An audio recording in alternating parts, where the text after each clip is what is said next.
Por ejemplo, un caso típico es el tema de omisión de socorro, por ejemplo, ¿no? O dejar a una persona en un estado de peligro, eh, es un delito omisivo, por ejemplo. La mayor parte de delitos son por acción, ¿no? Que tiene la característica de que son voluntarias, ¿no? Son acciones humanas, básicamente, ¿no? Voluntarias, ¿no? Porque son típicas, ¿no? Acciones típicas. Típicas son porque están en el catálogo especial o el de la parte especial del Código Penal. Bien saben ustedes, ya yo pienso que han visto esta parte, de que nuestro Código Penal tiene una parte general y una parte especial. Claro. Entonces, la parte especial es el catálogo en el que establece qué conductas son típicas. ¿Qué conductas son típicas? Entonces, por eso se dice que es una acción típica. Que esas conductas estén dentro del catálogo de la parte especial del Código Penal. Antijurídica. Antijurídico implica de que no exista una causa de justificación, ¿no? Por ejemplo, podríamos decir una fuerza física irresistible. Podemos accionar en un momento por una fuerza física irresistible, llámese, por ejemplo, estos movimientos involuntarios que se dan a consecuencia del, ¿dolo? No. Por ejemplo, cuando te da un ataque de nervios, o un ataque, una parálisis, por ejemplo, epilepsia, en el cual puedas, tú no controlas tus movimientos, ¿no? Entonces hay una... ¿Algo inconsciente? Claro, es algo inconsciente, ¿no? Esos son causales de antijuricidad. O, por ejemplo,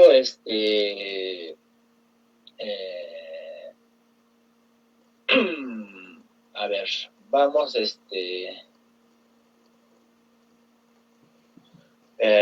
causas de justificación, por ejemplo, el estado de necesidad justificante.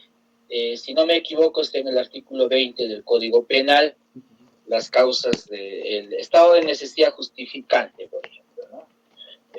Yo soy víctima de un asalto, por ejemplo, ¿no?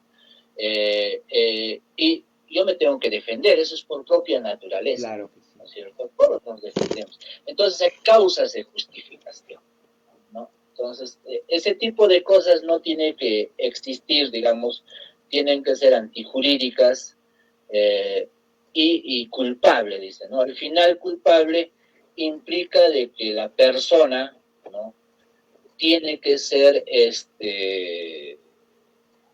responsable de sus actos. Por ejemplo, el loco no va a responder de sus actos. ¿Por qué? Porque no está dentro de su capacidad volitiva, digamos, su voluntad no es plena, ¿no? Entonces, no se le puede imponer una pena a una persona, digamos, que no está en su estado mental, ¿no? Que está, a un loco, por ejemplo, no se le puede imponer una pena, ¿no? Se le impondrá una medida resocializadora, ¿no?, socioeducativa, pero no una pena, no una sanción, digamos, ¿no? Porque al final, el delito, ¿qué es? O sea, o el derecho penal que busca sancionar a una persona que voluntariamente ha cometido una acción o una omisión típica, o sea, que esté en el catálogo de delitos de la parte especial, que no sea justificado, o sea, que sea antijurídica, que no haya una causa de justificación, ¿no? Y que esté en pleno de sus facultades mentales, o sea, que no sea, por ejemplo, un loco, ¿no? Claro. Loco, por ejemplo. O un menor de edad que no tiene las plenas facultades, digamos, de ejercicio, ¿no? Claro. Bien, ahora... Eso sería, en resumen, esa es la definición que nos da nuestro Código Penal respecto a lo que es el delito. Claro. Y lo que usted piensa, ¿cuál sería su respuesta según usted? Yo estoy de acuerdo con lo que dice el Código Penal, es una definición. Genial. Claro, Okay. el delito es, digamos, es algo extremo en nuestra sociedad, ¿no? La mayor parte de situaciones, digamos, se autocomponen muchas veces, ¿no? Pero en el caso del delito, ustedes saben de que la acción penal corresponde al Estado y lo ejerce a través del Ministerio Público, o sea, de las fiscalías, ¿no? El único titular para ejercer la acción penal pública, ¿quién es? Es el fiscal, es el Ministerio Público. Entonces, quiere decir de que el derecho penal, en la parte general también nos enseña eso, es de última ratio, dice, ¿no? O sea, ¿qué cosa quiere decir eso? Es de que la última instancia en el cual de repente las personas ya no se entienden o simplemente, digamos, son los hechos más graves, son los que están en la parte del derecho penal. Porque lo demás, por ejemplo, en el derecho civil, comercial, en su mayor parte son autocompositivas, o sea, la voluntad de las partes hace de que esos derechos disponibles puedan componerse, autocomponerse, o sea, llegar a mediar, o simplemente los contratos, como dice, ¿no? Son ley entre las partes y tienen que cumplirse siempre y cuando no choquen de repente con las buenas costumbres y con la propia ley, ¿no? En cambio, en el delito no, tú no podrías transar, por ejemplo, un delito de homicidio, claro, no podrías transar de repente un delito contra la salud, llámese, por ejemplo, el tráfico ilícito de drogas. ¿Por qué? Porque ahí el interés es de la sociedad, ¿no? El interés, el monopolio, por ejemplo, de ese ejercicio de la acción penal lo ejerce a través del Ministerio Público, que es un organismo autónomo del Estado, ¿no? No es parte ni del Poder Ejecutivo, ni del Legislativo, ni del Judicial. Es un organismo autónomo, independiente, ¿no? Casualmente creo que hoy día se ha elegido a la nueva fiscal de la Nación. Así es. Ajá. Muchas gracias por la respuesta. Bastante interesante, ¿no? La forma de ver que usted nos está dando. Ahora vamos a pasar a la pregunta número 2. ¿Cómo podríamos identificar en qué momento la persona humana comete delitos, el iter criminis, lo que es la fase interna y lo que es la fase externa? Bueno, lo anterior, antes de avanzar el tema, me hablaban del concurso. Concurso de delitos. El concurso de delitos tiene dos tipos de concurso de delitos. El concurso real de delitos y el concurso ideal de delitos. Es lo que me habían preguntado también en la fase anterior. Bueno, ahora pasamos al tema de lo que es en ese tema de lo que es el concurso real de delitos es cuando varias conductas constituyen varios delitos, ¿no? Por ejemplo, podría ser una persona que conduce en un estado de ebriedad. Pongo el caso. El solo hecho de conducir en estado de ebriedad es un delito de peligro común, ¿no? Sancionado por nuestro Código Penal, ¿no? Cuando hayas pasado un límite en el grado de alcoholemia, el solo hecho no implica de que estés borracho o no, de que ocasiones un accidente, nada. Pero a consecuencia de eso, ocasionas un accidente, por ejemplo, ocasionas unas lesiones o un homicidio, podría ser. Entonces se suman las penas, existen varias conductas, ¿no? Uno es el solo hecho de conducir, el otro es el haber atropellado a una persona y matado, por ejemplo, ¿no? Entonces es homicidio y es peligro común. Entonces, son dos delitos, son dos conductas diferentes. Claro que sí. En tanto que el concurso ideal de delitos es cuando una conducta se subsume en varios tipos penales. Ahorita no se me viene en mente un caso concreto. Bueno, vayamos a la otra pregunta que me han hecho en concreto, es respecto a las fases del delito, ¿no? La fase interna o el iter criminis, ¿no? Que es la fase de la ideación.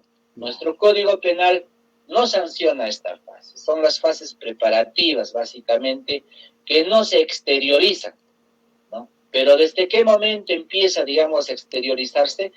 Desde el momento en el que uno hace ya acciones ejecutivas para consumar un determinado delito. se entiende que para un delito, la mayor parte de delitos, nuestro catálogo en su mayor parte establece delitos dolosos, que significa de que existe la voluntad del sujeto activo para cometer un hecho que está en ese catálogo de delitos de la parte especial del Código Penal. Entonces, el iter criminis es la parte pre, las acciones preparatorias, pero podría suceder, ¿no?, de que algunas situaciones ya concretas, por ejemplo, hablemos para un tema de, un tema de tráfico ilícito de drogas. La ideación, digamos, los planes y todo eso de cómo va a ser, por dónde va a transportar, cuál va a ser su mecanismo, de dónde va a comprar la droga, por dónde lo va a llevar, quiénes van a ser sus proveedores o quiénes van a ser de repente sus ocasionales clientes. Esa fase, digamos, de ideación, nuestro Código Penal no lo sanciona, porque no es verificable objetivamente, porque el delito penal sanciona acciones objetivas, verificables, o sea, que se pueda constatar.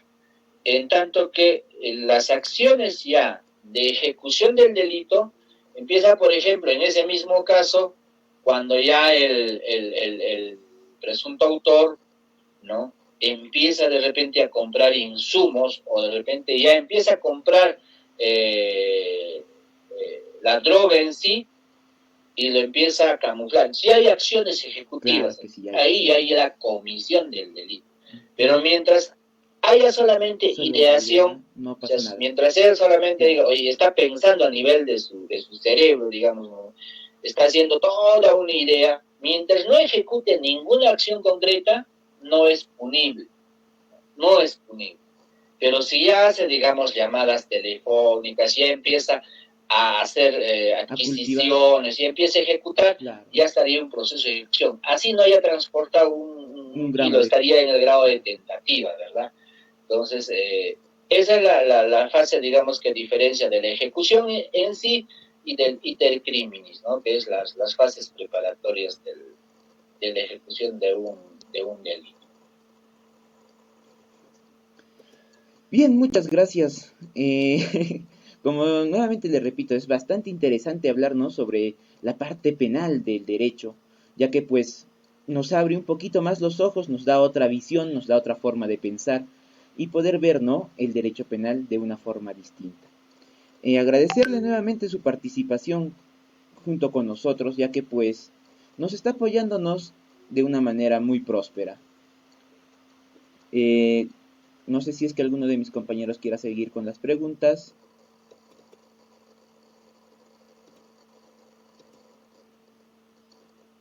Creo que no. Bueno, entonces... Con confianza, no se preocupen, el derecho es bastante amplio y bueno, nos vamos desarrollando poco a poco. Dice que abogado que estudia cada día menos o que no lee o que no estudia es cada día menos abogado. Entonces el derecho nos obliga a cada uno de nosotros ejercer de repente en base a lo que dice la literatura jurídica. No solamente es la ley, sino también está la jurisprudencia, está la doctrina, casaciones, y que en los casos prácticos ya ustedes van a ver de que lo que nos dicen en aulas es una pequeña parte de lo que en la realidad existe, ¿no? La interpretación que se hace a través de precedentes vinculantes de carácter jurisprudencial o los acuerdos plenarios en distintas materias que son materia de análisis de los distintos jueces o de las distintas instancias, tanto los doctrinarios, tanto los que ejercen de repente como operadores jurídicos y los jueces básicamente de las distintas cortes, tanto superiores, supremas, existen criterios que se adoptan, ¿no? Entonces, en base a eso, administran justicia. Y nosotros como abogados litigantes, también es en base a eso que hacemos defensa, ¿no? Por ejemplo, dice, si la duda favorece al reo si un delito no se ha acreditado fehacientemente su comisión, no es posible de que un juez pueda sancionar. Claro. La ley misma lo dice, ¿no? En la Constitución lo dice, ¿no? La duda favorece al reo. Entonces, son criterios que se van ampliando tanto doctrinariamente, jurisprudencialmente, y en eso nosotros los abogados litigantes nos agarramos para poder hacer nuestra defensa, ¿no? Y muchas veces la sociedad no entiende ese extremo, ¿no? O sea, no han acreditado fehaciente. Póngase el caso, ¿no? Hay un cadáver, pero no se sabe quién ha cometido el hecho. Entonces, ese caso queda impune. ¿Por qué? Porque no se sabe quién ha sido el autor. Claro. No se sabe quién ha podido ser, no existe un indicio, no existe una evidencia. Puede haber un indicio, claro. Es posible de que sea Juan Pérez, dice, pero al final Juan Pérez sale con el cuento, con un medio probatorio objetivo que dice que él no estaba en ese lugar, sino estaba en otro lugar. Entonces, ¿cómo le prueban lo contrario? No hay testigos, no hay... Entonces, esa duda favorece al reo, por más que él haya sido. Es que el delincuente jamás confiesa. Esa es la propia, digamos, naturaleza del ser. Cuando comete un hecho delictivo, normalmente tiende a ocultar. Pero cuando ya hay evidencias, de repente encuentran huellas dactilares de ese señor, por más que diga que estaba en otro sitio, encuentra, digamos, restos de sangre de ese señor en el lugar del crimen, que científicamente se ha corroborado de que efectivamente esa sangre le pertenece a Juan Pérez. Entonces, por más que él diga que estaba en otro sitio, está acreditado con una prueba científica, es algo objetivo, ¿no? Y en base a eso es lo que al final, digamos, en los procesos judiciales sentencian a los procesados, porque mientras tanto ellos están premunidos de la presunción de inocencia que el Código Procesal Penal, que el Código Penal y que la Constitución Política dice, ¿no? A una persona no se le puede decir culpable mientras no se le haya probado fehacientemente su responsabilidad con una resolución que tenga la calidad de cosa juzgada, o sea, que ya no sea movible, ¿no? Sino que haya decidido. ¿Y cuándo se le sentencia? Cuando existen pruebas fehacientes, ¿no? Pues no siempre existe eso y hay veces por esas razones muchos son absueltos, ¿no? Y la sociedad eso hay veces no entiende, pero es el sistema. Eso nos ampara, realmente ampara, hay veces a la fuente. Y nosotros como operadores jurídicos también tenemos que apoyarnos en esos argumentos, ¿no? Para poder hacer defensa de nuestros clientes. Así que jóvenes, si hay alguna otra pregunta. Justo, si no, respecto a lo que usted nos comenta, el tema del sistema.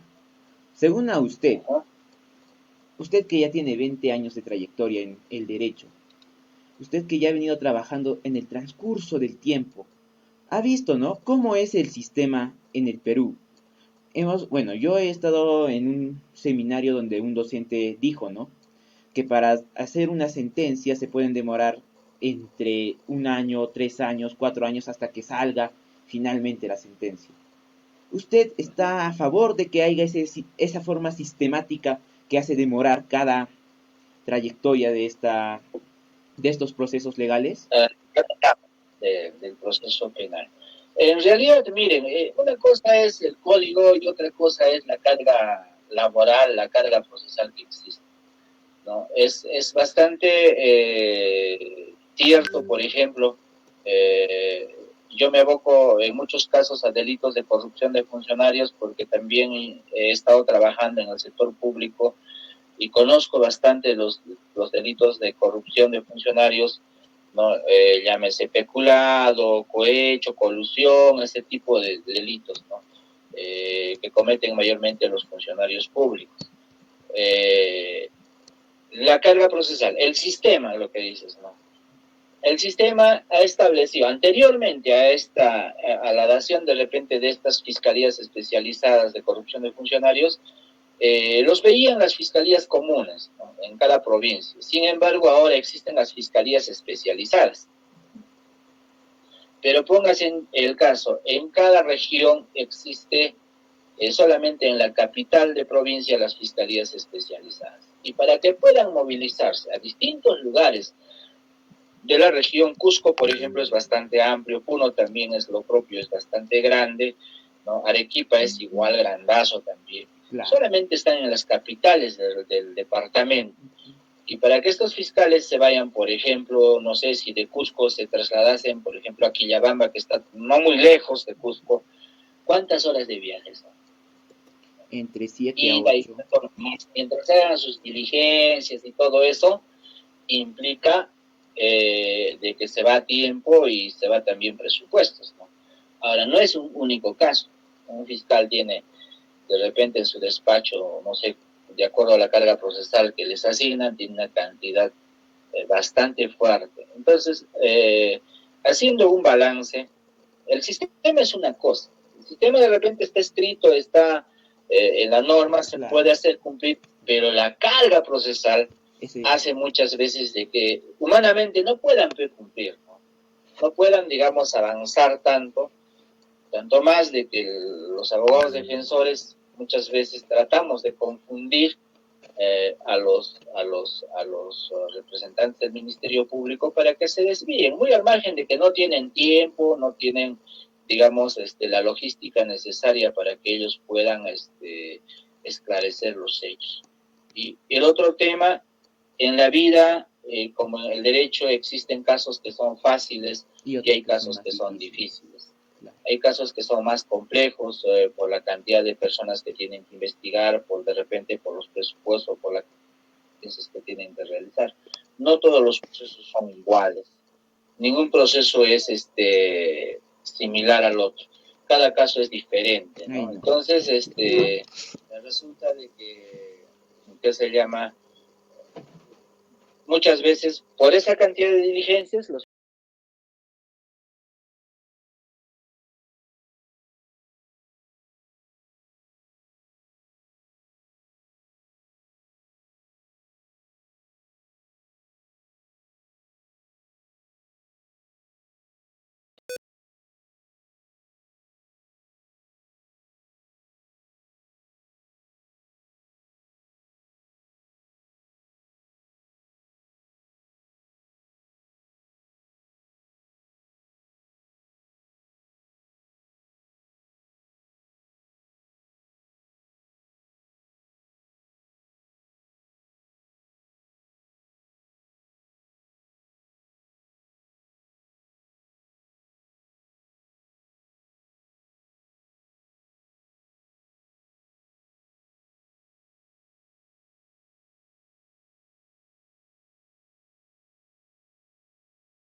Ok, señoritas jóvenes, para mí es un gusto compartir con ustedes. Cualquier cosa estoy a vuestra disposición.